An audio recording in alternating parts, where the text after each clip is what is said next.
teman-teman, kita berjumpa lagi dalam video pembelajaran online ya, masih tentang HR Audit and OD Audit atau Organizational Development Audit ya. Jadi tadi sepanjang rangkaian video sebelumnya kita sudah bicara mengenai bagaimana melakukan HR Audit ya. Kita melakukan audit untuk berbagai fungsi HR mulai dari rekrutmen, training and development dan career planning. Nah, dalam video kali ini kita akan beranjak ke materi berikutnya, jadi bagaimana melakukan audit untuk OD atau Organizational Development, efektivitas organisasi. Jadi kalau tadi kita melihat efektivitas SDM-nya, efektivitas pengelolaan SDM-nya, maka dalam video kali ini kita akan bicara mengenai bagaimana mengelola efektivitas organisasi. Ya. Supaya SDM-nya unggul, organisasinya unggul, kinerja bisnis Anda menjadi luar biasa, ya, dahsyat, cetar membahana, super, gitu ya. Tapi kalau SDM-nya berkele, ya pengelolaan SDM-nya itu banyak yang jauh dengan gap-nya. Tadi kita sudah bicara mengenai gap, Mas ya, Mbak-mbak ya, Bapak, Ibu-ibu. Kalau misalnya praktek Anda selama ini ternyata masih jauh dari best practices untuk SDM ya, ya Anda berarti harus kerja keras, Mas ya, supaya pengelolaan SDM di kantor Anda menjadi lebih maknyus, jangan abal-abal, ya. Karena people is everything, ya. Human resource itu adalah segalanya, pilar. Kata Jim Collins itu, first who, then what. Jadi pikirkan orangnya dulu, baru mikir strategi. Jangan mikir strategi duluan kalau Anda tidak punya SDM yang tangguh, gitu ya. Jadi SDM-nya harus tangguh. Oke? Nah, di dalam segmen berikutnya, coba Anda lihat nih ya. Jadi ketika kita mau melakukan analisa terhadap efektivitas organisasi, itu ada 5 elemen yang akan kita bedah, Mas. Ya. Jadi bisa Anda lihat, saya tampilkan tuh slide-nya di depan Anda. Model komprehensif untuk mendiagnosa organisasi. Jadi ada 5 dimensi, Mas. Jadi 5 dimensi ini yang akan kita bedah. Jadi dimensi pertama ketika Anda mau mendiagnosa organisasi, itu strateginya. Bagaimana strateginya, ya.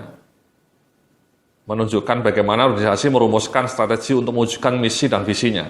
Bagaimana strateginya. Yang kedua, strukturnya. Menunjukkan bagaimana suatu struktur organisasi didesain untuk mengelola relasi antar unit di dalamnya. Struktur, itu penting nih Mas, structure. Yang berikutnya, kultur atau culture, nilai, norma, dan kultur yang dianut bersama dan tercermin dalam perilaku para anggota organisasi.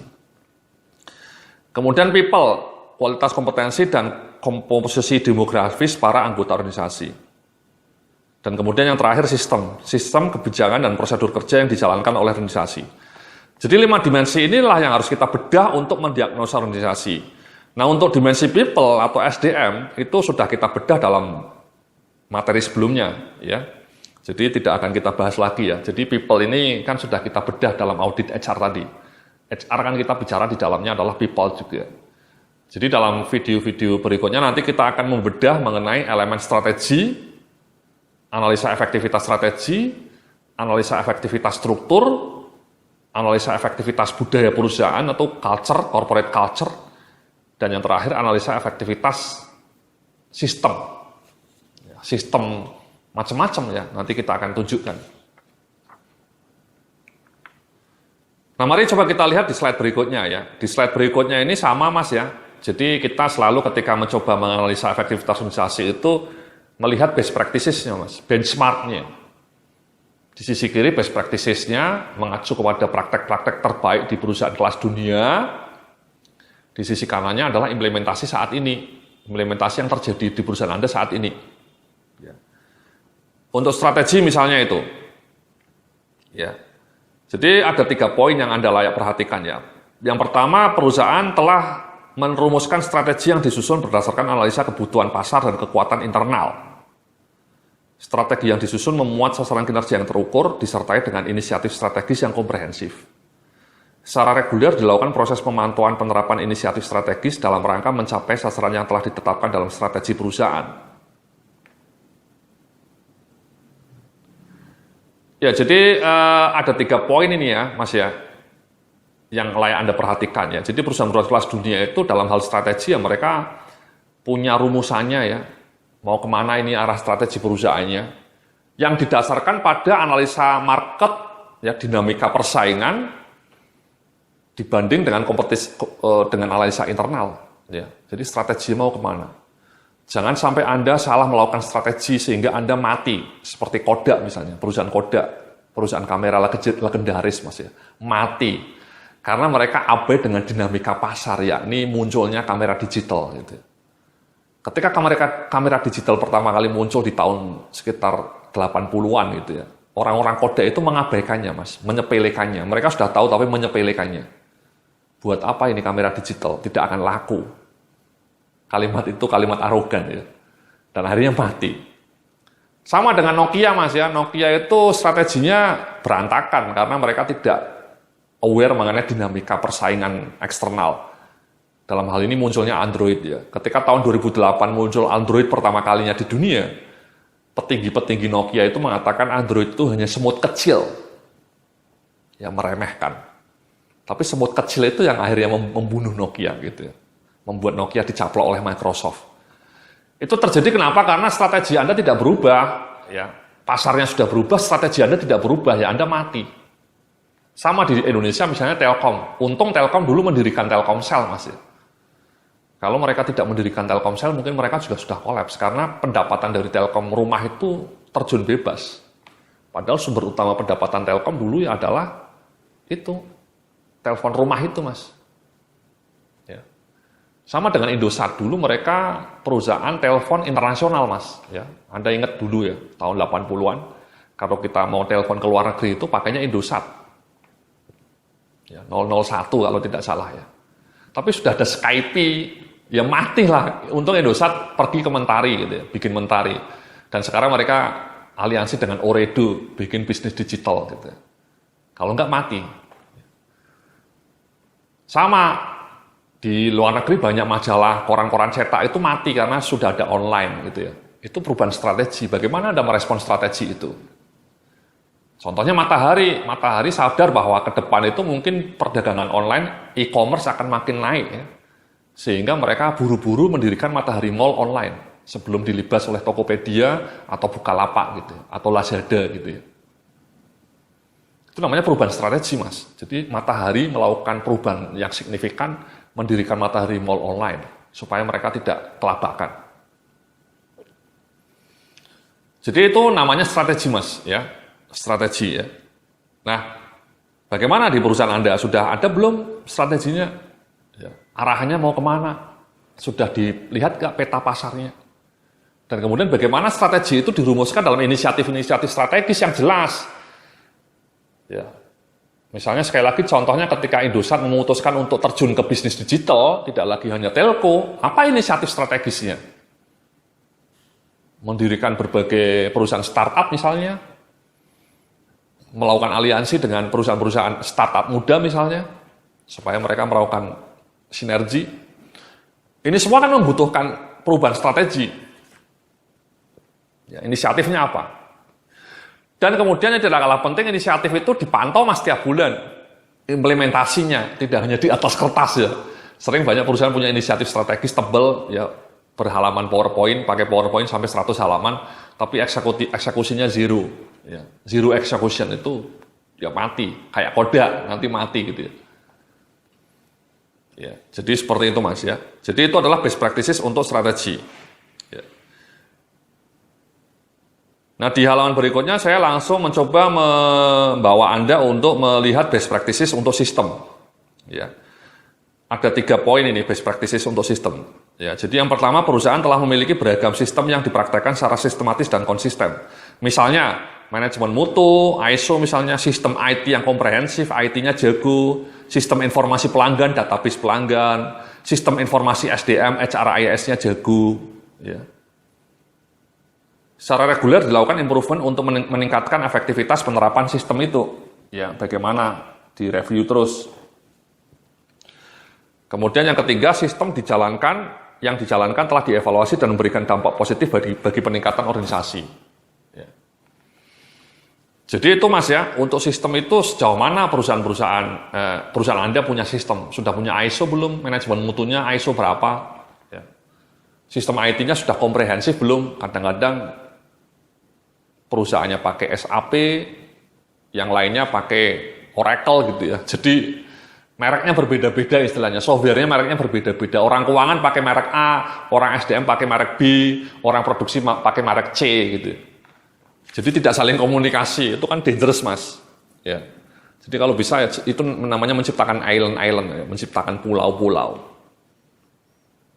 Kurang bagus, kalau bisa ya komprehensif satu single merek satu, misalnya SAP semua, Oracle semua, gitu ya. Nah, untuk memandu implementasi Anda saat ini di halaman berikutnya saya mengajukan pertanyaan-pertanyaan untuk diagnosa atau untuk audit. Ya, misalnya untuk strategi. Apakah strategi yang telah disusun telah mengacu pada dinamika lingkungan pasar dan peningkatan proses bisnis kunci ya, tadi ya. Apakah strategi yang disusun telah diterjemahkan dalam serangkaian indikator kinerja yang terukur ya, dan inisiatif-inisiatif strategisnya juga. Apakah strategi ini sudah dikomunikasikan dan dipahami oleh segenap karyawan? Apakah scorecard karyawan, ya, KPI karyawan telah dikaitkan dengan arah strategi perusahaan? Ya, jadi untuk strategi seperti itu mas ya pertanyaannya ya. Bagaimana? Apakah Anda sudah punya strategi di perusahaan Anda?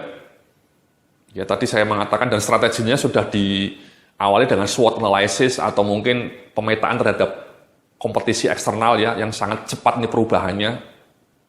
Sudah ada belum dokumen itu? Dan sekaligus tidak hanya merespon kekuatan eksternal, lingkungan eksternal, tapi juga sekaligus mencoba memperkuat kompetensi internal, core kompetensi Anda apa, mau ditingkatkan, inisiatifnya apa. Ya. Jadi inisiatifnya apa? Core kompetensinya. Misalnya contohnya Bank Mandiri ya, Bank Mandiri itu beberapa bulan terakhir mau terjun ke bidang online payment. Online payment mas. Itu salah satu masa depan ya, online. Karena online yang booming ya kalau bisa bayar itu jangan pakai transfer manual lagi. Dengan hanya klik-klik kayak PayPal ya. Kalau di luar negeri pakai PayPal itu bisa. Nah Bank Mandiri mau mendirikan perusahaan online payment. Nah mereka menyiapkan dana 500 miliar untuk membiayai startup. Karena Mandiri itu besar ya, biasanya yang canggih itu kreatif itu startup. Jadi mereka menggelontorkan dana 500 miliar untuk menjadi investor perusahaan-perusahaan startup di bidang online payment. Ya. Itu namanya strategi ya. Strateginya merespon keluar tapi sekaligus juga memperkuat kompetensi internal. Nah di perusahaan Anda seperti apa mas? Apakah Anda sudah punya strategi yang jelas? Ya, dan apakah strategi itu sudah diturunkan ke level inisiatif-inisiatif? Dan apakah karyawan-karyawan paling tidak manajer-manajer di level manajer asmen sudah paham mengenai arah strategi perusahaan? Anda kasih respon itu. Ya. Misalnya respon Anda, kita sudah punya strategi Pak. Ya, sudah ada arahan yang jelas. Dan bahkan sudah diturunkan menjadi inisiatif-inisiatif strategis. Inisiatifnya bahkan sudah dibedah, di breakdown per divisi. Itu bagus. Ya. Dan kemudian kita review tiap bulan oleh CEO-nya. Ya, arah kemajuan implementasi inisiatif itu bagus, berarti maturity level Anda sudah tinggi. Dan bahkan KPI para manajersnya, para asmennya, KPI-nya sudah di-align dengan KPI korporat. Itu bagus, ya, maturity levelnya tinggi. Atau misalnya respon Anda mengatakan kita sudah punya strategi Pak, tapi belum diturunkan menjadi inisiatif strategis. Atau sudah diturunkan menjadi inisiatif strategis, tapi KPI-nya para manajer belum di-align dengan inisiatif strategis itu. Ya, berarti mungkin maturity level Anda di level 3 ya. Sudah punya strateginya, sudah ada inisiatif strategisnya, tapi KPI para manajersnya belum di-align dengan KPI korporat. Ya, berarti level Anda masih 3 misalnya. Ini namanya diagnosa ya, mendiagnosa efektivitas organisasi Anda. Itu untuk strategi mas. Kemudian untuk sistem Anda bisa lihat itu pertanyaannya. Ya coba kita lihat lagi ya. Apakah telah tersedia sistem yang bagus serta solid dalam beragam bidang kunci semacam sistem manajemen mutu, sistem pengembangan SDM, sistem informasi manajemen, sistem informasi pasar dan pelanggan, dan apakah serangkaian sistem ini telah diimplementasikan dengan konsisten dan bagaimana hasilnya. Ya. Ini kuncinya sistem itu menurut saya di era sekarang itu yang paling kunci adalah IT mas, sistem IT.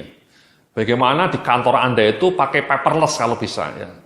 Jadi kalau perusahaan-perusahaan kayak sekelas IBM, Microsoft, perusahaan Citibank itu mereka mengelola kinerja organisasinya sudah pakai dashboard ya. Anda ketika melihat kinerja balance scorecard itu tidak lagi pakai Excel mas ya, tapi pakai dashboard gitu ya. pakai software yang menarik gitu ya. Bahkan beberapa perusahaan yang tertentu kayak Nestle itu bahkan pakai smartphone. Ya, jadi smartphone Anda itu bisa dilengkapi dengan application app namanya ya. Sekarang kan banyak orang pakai app hanya untuk game gitu ya, atau app-nya untuk majalah detik.com gitu ya. Bayangkan bagaimana semestinya perusahaan Anda juga punya app untuk mengelola kinerja perusahaan Anda. Jadi hanya dengan app itu Anda diklik, Anda bisa muncul penjualan perusahaan Anda. Ya.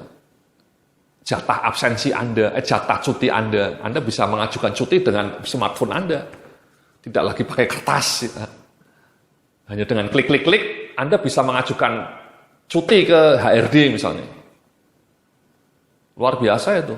Ya. Anda mau reimbursement biaya kesehatan atau asuransi, hanya klik-klik saja pakai app. Itu dahsyat itu. Atau misalnya Anda mengelola penilaian kinerja KPI ini jangan lagi dengan Excel, tapi dengan software. Nah, Anda sudah punya itu belum? Di banyak perusahaan memang maturity levelnya masih rendah ini. Ya, banyak perusahaan yang sistem manajemen SDM-nya saja mengajukan cuti, melacak jatah cuti, reimbursement itu masih pakai manual, pakai kertas karbon lagi gitu ya. Jadi kurang maknyus. Zamannya masih seperti zaman tahun 70-an Mas ya, kurang cetar membahana. Nah, sejauh mana Anda punya sistem itu Mas? Ya. Jadi responnya itu mungkin sistem manajemen mutu sudah punya Pak Yodia, ya sudah kita terapkan ISO-nya, sudah kita monitor bagus, fine. Tapi untuk sistem IT-nya masih sangat tradisional di sini. Ya berarti mungkin maturity level Anda level 3 lah. Sebagian sistem sudah ada, tapi sebagian sistem lainnya masih zero gitu ya. Jadi kurang lebih seperti itu Mas ya. Kita melacak bagaimana maturity level Anda dalam bidang sistem, terutama sistem IT-nya, information system-nya. Sama misalnya database pelanggan, Anda sudah punya belum database pelanggan? CRM misalnya, Customer Relationship Management, CRM software. Ya. Atau tidak usah jauh-jauh deh, sistem informasi HR di tempat Anda. Bagaimana Anda mengolah HRIS di tempat Anda? Apakah HRIS Anda sudah ada modul mengenai career planning, modul training plan, modul performance management, atau hanya modulnya itu hanya database dasar saja ya, hanya untuk mengklik data pegawai, itu kan simple Mas ya, tradisional. Mungkin dari situ kita bisa lihatlah database karyawan ya, alamatnya di mana, karirnya seperti apa, pelatihan apa yang pernah diikuti. Tapi sebaiknya Anda juga punya database seperti itu untuk manajemen kinerja, tadi KPI, pakainya dashboard. Ya. Jadi semuanya pakai IT based, paperless. Jadi itu lebih kredibel ya. Organisasi Anda lebih maknyus, lebih cetar membahana. Kinerjanya bisa membuat user karyawan Anda menjadi happy karena mereka melihat jatah cuti aja hanya dengan smartphone gitu ya, tidak perlu nelpon Anda. Ya luar biasa itu. Oke, terima kasih. Itulah analisa kita mengenai diagnosa, mengenai sistem dan strategi ya. Jadi ada beberapa poin best practices-nya Anda perhatikan kembali ya. Dan kemudian ada pertanyaan-pertanyaan diagnosa untuk memandu implementasi Anda saat ini.